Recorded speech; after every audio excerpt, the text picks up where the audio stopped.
All right, we're back with our double dip as promised on this Thursday night. Going hard on a Thursday. Going hard. That's what we do here at Instant Replay. Anyways, we got a lot of short topics to talk about, so let's get right into it. Mac, you and I are both Leafs fans. Mm-hmm. We've said it a lot on this show. We're really hoping that Austin Matthews is wearing the blue and white next season. Yeah, if we're not going to win, we might as well not win. Yeah, agreed. So anyways, obviously the big news out of the Maple Leafs, it's been going on for a while now, Jonathan Bernier. I mean, the dude has played 9 games. Mm-hmm. He's 0-8-1. He's had an opportunity to earn us 18 points. Well, he has earned us 1. He's helped us earn Austin Matthews. Very true. Gotta look at the bright side. Yep, I mean, I'll never forget your quote early on in the year. The Leafs are a good AHL team. They are. They are a good AHL team. Like the Leafs versus the Marlies would be a nice game. Nice game to watch. So my question becomes, like, where does Bernier go from here? You know what I mean? So where does what did the Leafs do with him? What's next? Okay. So he just got sent down to the AHL, obviously. It's quite obvious that his confidence is at an all-time low. Yeah. I don't know if I've seen goalies go through tough stretches. Like, it happens all the time to any goalie. Yeah. But this is, Mike Babcock has, like, the smallest ounce of patience for him. Yeah. Like, he's, like, just calling him out left and right in press conference here, press conference there. You know, he needs to be better.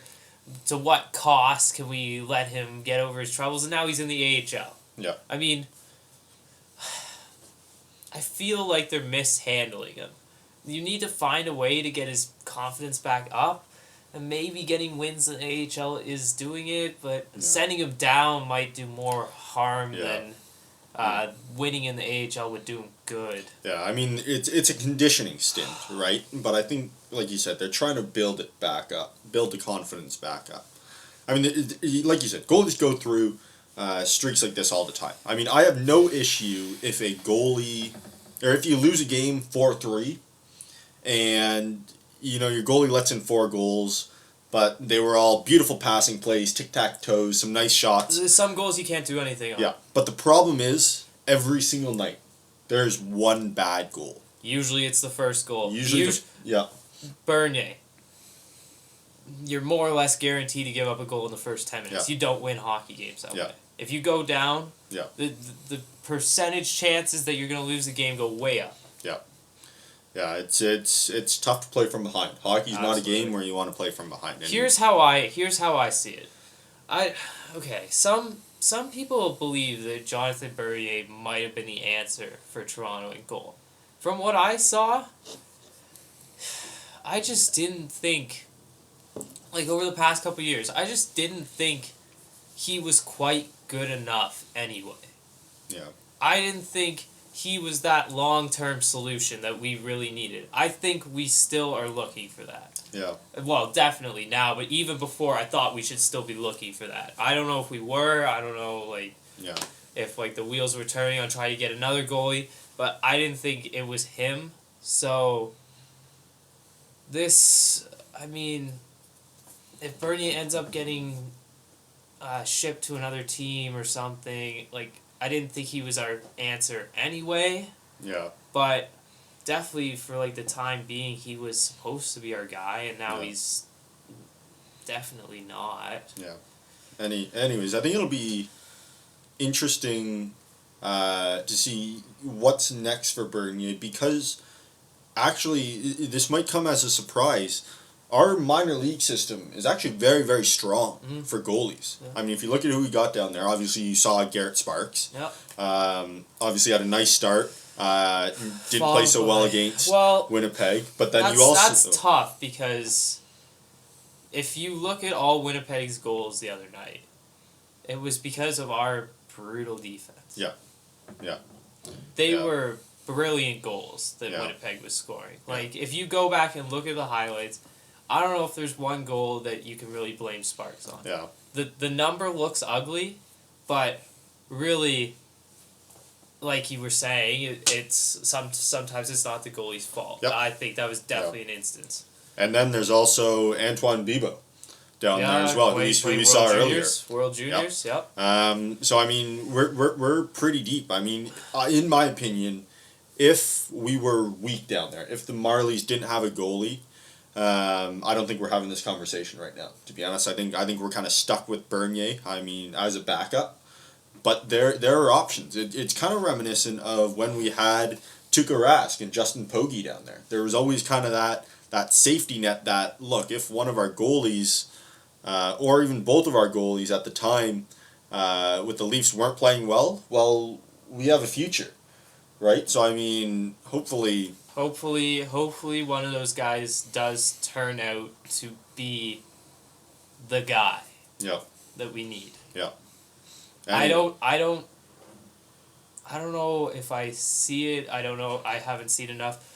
I'm actually very good timing. I just won tickets to the Marlies game at Sports Management Laurier last night. So shout out to them. Shout out to them for hooking me up. Obviously, Bernie's going down there to be played. Yeah. He's gonna play. So, I mean, I'll let you guys know how he looks.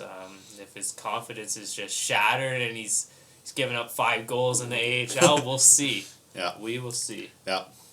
Anyways, that'll be pretty good. There's a there's a little bit of anxiety around the Leafs in this situation. You know what I mean? Like you said, Bernier was built up as the next guy. I mean, he'd never been more than Jonathan Quick's backup, but he was the next guy, and he's just not panning out. It just doesn't seem like a lot of times when you bring in a backup from another team that seems to have promise, but and you ask him to be the number 1 starter, a lot of times it just doesn't work out. And I think maybe it might have been quite unrealistic for us to believe that this guy could come in and be a good to elite NHL starter, like number 1 starter for us. Yeah. I think the expectations were unrealistic. I think he's kind of like, he's played to his capabilities, which I guess aren't that high. Maybe. Yeah. Maybe that's the reality of it. His capabilities simply aren't that high. Yeah. And therefore we got to go looking elsewhere, because Reimer, he's playing great this year, but he, over the last couple of years, like, I'm a fan of James Reimer. I think he does his absolute best every night. I think he's a character guy. Yep. Grinder. No doubt. But he's the type of guy you want to have on your team. Yeah.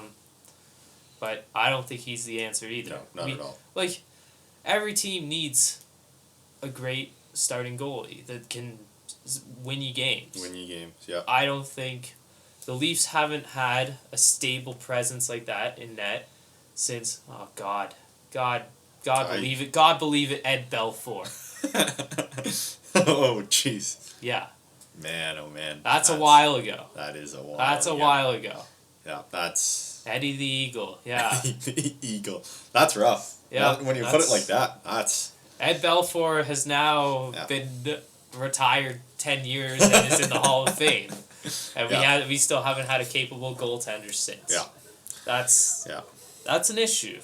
That's an issue. I mean, the thing we can't do is we can't turn Bibeau and Sparks into what we did with Rask and Pogge. I mean, if you remember, we decided Pogge was our man. Let's trade Rask to Boston for Andrew Raycroft, I think it was. And Rask is now backstopping the Bruins, and I'm pretty sure Justin Pogge's playing in Italy or somewhere like that, if he's not retired. God. And by who now. knows where Andrew Raycroft is these days. So hopefully Bernier turns it around. But like we said, we've got options down in the minor league system. We do. And it's not like we're desperately trying to win games either. Yeah. It's going to be a process to build this team back up. God bless Mike Babcock for what he has to deal with. That's rough. It's tough. Yeah. I mean, he obviously wants to win, and that's why he's not putting up with Jonathan Bernier, but realistically, he's not going to win anyway. Yeah. And to be honest, if we want Austin Matthews, that's kind of a good thing. Agreed. Yeah. Anyways, we're going to move on to a little bit more ridiculous note from this past week in sports. Real Madrid was playing in the Copa del Rey. Mac, take it over from here. It's a pretty ridiculous story, to be honest, as to just not really paying attention and how that can cost you a lot in sports. So, Mac, take it over. Tell us what happened with Real Madrid in the Copa del Rey. Okay, so Real Madrid was playing in, I believe it was round 1 of Copa del Rey yesterday, I believe, against some no-name third division Spanish team that, like, I can't remember the name of it. Nobody's ever heard of it. Nobody outside of probably wherever the heck they play in Spain even cares about, ever. So, Madrid, of course, as anyone would expect, beat this team 3-1. This unknown third division team, as anyone would expect from a powerhouse like that. But during the game, everyone realized that Madrid was playing this player that they had loaned out, Denis Cherchev. Yes, Denis Cherchev. They had loaned him out to Villarreal last year, just to get him some playing time, and now he's back with the squad. But he had occurred 3 yellow flags in the Copa del Rey last year for They're called cards in soccer. Cards, sorry. He had got 3 of those, and that made him ineligible for 1 game in the Copa del Rey. And what does Real Madrid do? But they go and start the man. Yeah. And he scores a goal. And he scores a goal. Yeah. And he scores a goal. And Madrid realizes this at halftime, takes him off, but the damage has been done. Oh, man. And everyone realized this just after kickoff. So, Madrid, it looks like they're going to be disqualified now. I don't even know why they continued playing the game, because, like, it didn't matter. The fact was, if he was in the game for a second, it's the same as 90 minutes. It's as if you're robbing a bank. Mm-hmm. And you're halfway through robbing your bank, and you decide, hey, this isn't right. Maybe if I just leave now, nobody's going to notice. It's just like... But everyone noticed. Everyone notices. It just, like... And now, you said this is not Rafa Benitez's first time pulling crap like he this. did this in 2001 as well. Same idea. Yeah. They're playing a suspended player and forfeiting the match. And now, not only are they forfeiting the match, they're forfeiting the entire Copa del Rey tournament. Yeah. I mean, you got to pay attention. This is ridiculous that something like this can happen in professional sports. Now Madrid's going to go and say, we weren't informed of this player being ineligible. No sanctions should be taken against us. But hey, it's your job to know. It's your job to know. He's your player. Yeah. Apparently the player... How... They say the player didn't even know of his suspension. How do you not know of your own suspension? Yeah. You're the one who got the cards to get the suspension. Yeah. Yeah. Unbelievable. It's the fans of Kazil were going absolutely nuts last night. Probably the happiest moment of their lives, getting to the second round of the Copa del Rey via DQ over Real Madrid. Oh man, yeah. Oh my goodness. You just can't pull crap like that. Anyways, that's our rant for the for the week. Just you gotta pay attention. Come on, man. Come on, man. Honestly. Let's go. You're going to see that on Monday Night Football. Jeez. Anyways, ridiculous stuff. We're going to move on to a bit of a more, or a topic closer to us that is a little less ridiculous. The Raptors, obviously a mixed start to the season. Yeah, a bit of a mixed bag for everyone, the team in general, and different players. So some good, some bad, some in between. Give me the rundown. What do you think? I mean, obviously they started a lot on the road.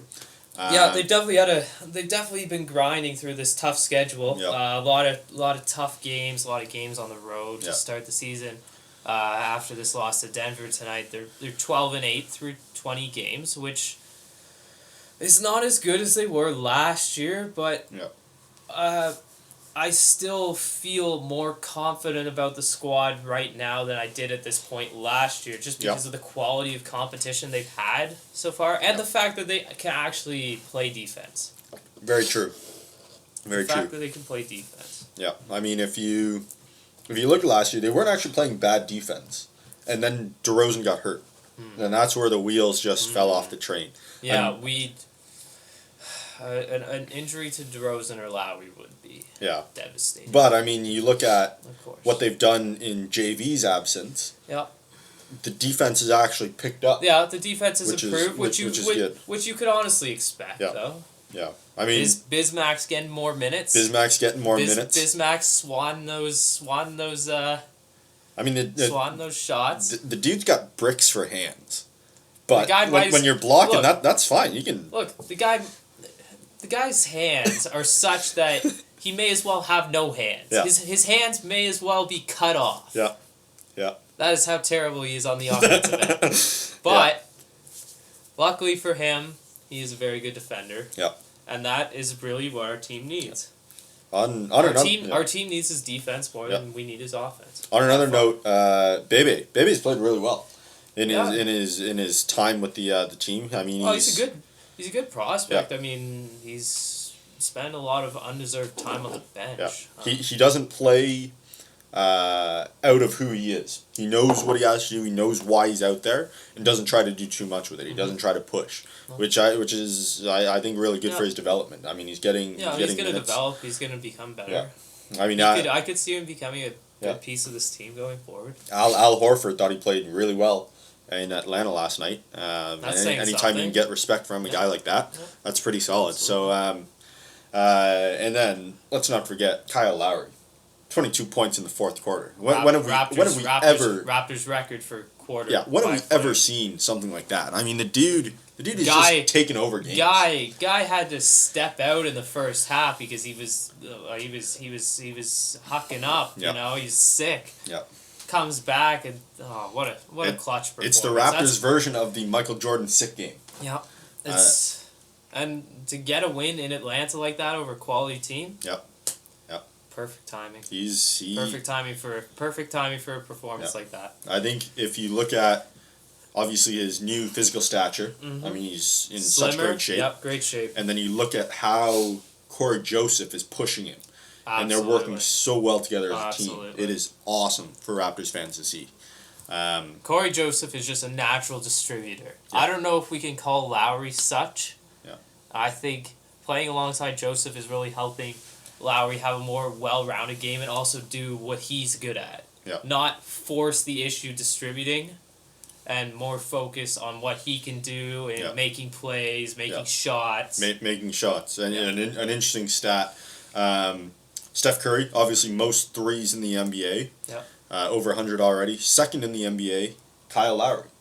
Yeah. I'm not sure what his total was tonight, but I mean he's up there. Unexpected, but he's playing good ball. DeRozan had a nice night tonight, 30+ points. Yep. So you're getting offense from people, and I finally think Dwayne Casey is starting to figure out how to run an offense, which is really exciting. And I think it kind of showed with that Corey Joseph buzzer beater. It's not just that classic DeRozan ISO crap where he's fading back and throwing up an off-balance shot with two hands in his face. Nothing like the DeRozan ISO. Yeah. Nothing more frustrating than a DeRozan clank on an ISO. Yeah. If there's one more guy I could talk about right now. Yeah, go for it. Terrence Ross. Yeah. I could go off on this. Stop me, please. He has put up numerous Sam Mitchell's favorite stat lines over the past couple of games. 0, 0, 0, 0, 0. Literally has not done a single thing for this team. I don't know how he played tonight. I saw He made actually a nice basket when you and I were watching. No. But he's just not doing anything. I don't know if he thinks this new headband he had on is gonna like magically change his luck, turn him into LeBron or something. But he's just not pulling his weight with this team. I'm just like, you can only cut a guy so much slack. You can only give him so much time to develop. Yeah. I feel like this guy's time has run its course. He better do something soon, or else his contract is gonna look so terrible. Yeah. His new extension. He just signed an extension a month ago. Yeah. He signed an extension a month ago, and now it looks like. I mean, early returns looks like a complete bust. Yeah. I'm calling you out, Terrence Ross. If you look at it, he's doing the opposite of what Bebe's done. Ross is not trying to play within himself. Guy doesn't even understand what that means, playing within yourself. Yeah. He doesn't know what he is. Yeah. He just goes and does, and what he does, he doesn't do well. Yeah, whether that's the fault of coaching or him, we'll never know. It's obviously gonna be a bit of both. He's never had like a clearly defined role. I think that would help him significantly. Yeah. But again, some of the onus is on you. Yeah. Definitely like a very good chunk of the onus is on you to improve regardless. He's got good players around him to learn from. Yeah. One more player I want to talk about. Yeah. I know I was praising Dwayne Casey earlier, finally figuring out the offense. But Dwayne, you got to get over whatever crap you have with James Johnson. Absolutely. It's ridiculous. Talented player. A physical specimen. And you're not willing to play him. It is absolutely ridiculous to me. The fact that this guy does not play when Terrence Ross drops the ball night after night. Yeah. And you could put this guy in the same role. Yeah. And he could give you so much more. He's a dynamic defender. Yeah. He could cover a bunch of different positions. Yeah. And he's not bad with the ball. He's not bad with you could night after night if he gets playing time, you could see him with some nice cuts to the rim. Yeah. And he can knock down a jump shot. Yeah. You know? All he wants is a chance to play. And you got to give him a chance. He was out on social media begging for a chance. Guy wants to play.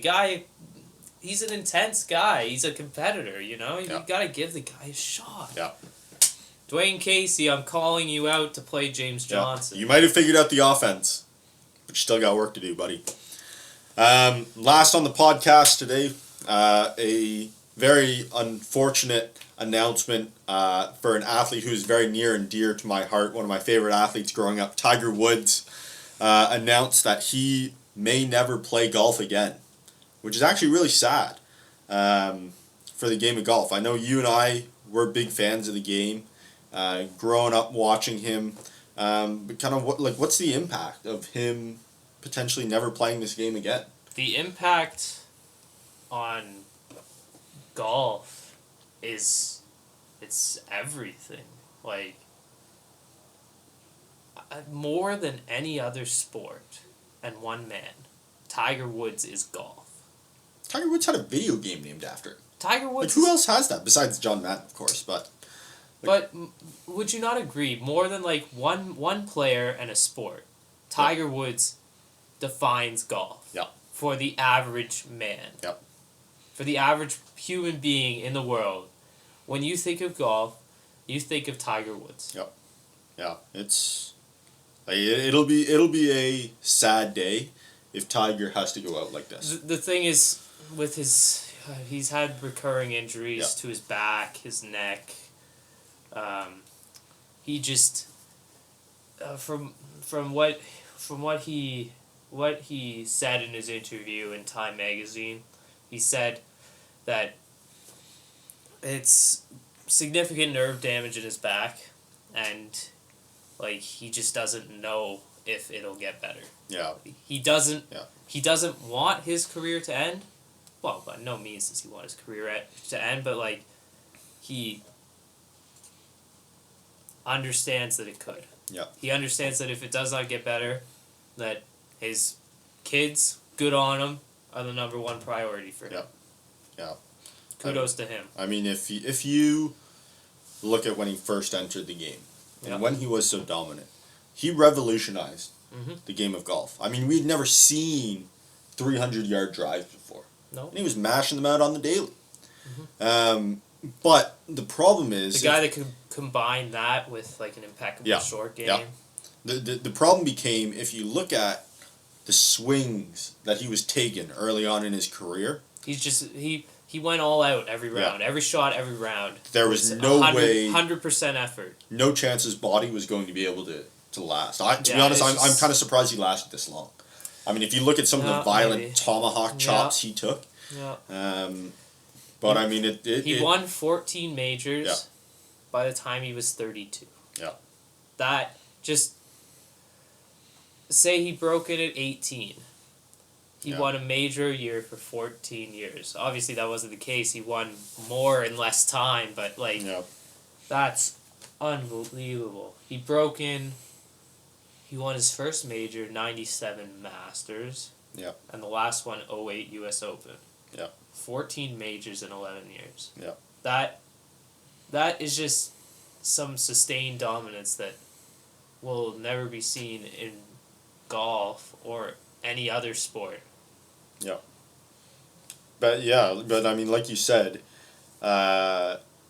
he is and will always be golf. When you think of some of the greatest golf shots of all time, what do you think of? You think of Tiger Woods' shots. You think of the chip he had at the Masters, the one that just falls in, the putt to get into the playoff at the U.S. Open, the 6-iron he made at the Canadian Open. Yeah, you could almost add to that list. Obviously, less significant, like still fresh, but like when people look back on it, I was watching this would have happened. The flop shot at the Memorial. Oh, true. Yeah. That was unbelievable. Yeah. That was like Tiger Woods coming off injury, coming off his marriage, and he was just getting back to success again. And that was like the return of Tiger, but so sad that he got injured not too long after that again. Yeah. Yeah, it's also interesting timing, you know what I mean? With Rory McIlroy, I mean, obviously he had some good years while Tiger was still on the tour, but he seems to kind of be hitting it. Obviously, he was hurt last year, but he really seems to be finding his game. Jordan Spieth. Well, honestly, it's kind of a changing of the guard now. It's a 3-way race now. Yeah. You've got 3 guys. You've got Rory, Jordan, and Jason. Jason was the other one I was going to say. I mean, playing unbelievable golf. You've got these 3 dynamic, and they're all different players from different parts of the world, which is very cool. You've got 3 very different parts of the world represented. Yep. And it looks like they could go at it for the next 10, 15 years. Yeah. I mean, obviously more guys will come up, but those guys... They look untouchable. Yeah, definitely. Anyways, if this is the end, it'll be a really sad day for golf if this is the way Tiger Woods leaves the game. It'll be really unfortunate. I know Mac and I, as golfing fans, we'd hate to see it. Yeah. Like I said, a lot of good memories. He's been one of my favorite athletes to watch growing up. So, anyways, Tiger. I mean, when he does stuff. Yeah. When he's on, there's nothing else. Everyone is excited. Yeah. Whether you like Tiger Woods or you don't like Tiger Woods, for any reason, you're excited when he's around the leaderboard. When he's making a charge on Sunday, every golf fan is watching. In the Sunday red. That's something you can't say. If Rory McIlroy's or Jason Day's making a charge on a Sunday. I mean, people watch, but it's not as there's not that buzz. Tiger just had something to him. Yeah. That maybe no golfer will ever have again. Yeah. Anyways, Tiger, all the best to you, man. We hope to see you out on the golf course again. We really hope this isn't the end. All the best to you. Anyways, that's it for us. Hope you enjoyed the double dose today, episode 6 and episode 7. Yeah. Again, we'll be back next week. Hopefully, a lot of exciting things to talk about. For Mac and I, this has been Instant Replay. Hope you enjoyed. Have a great weekend.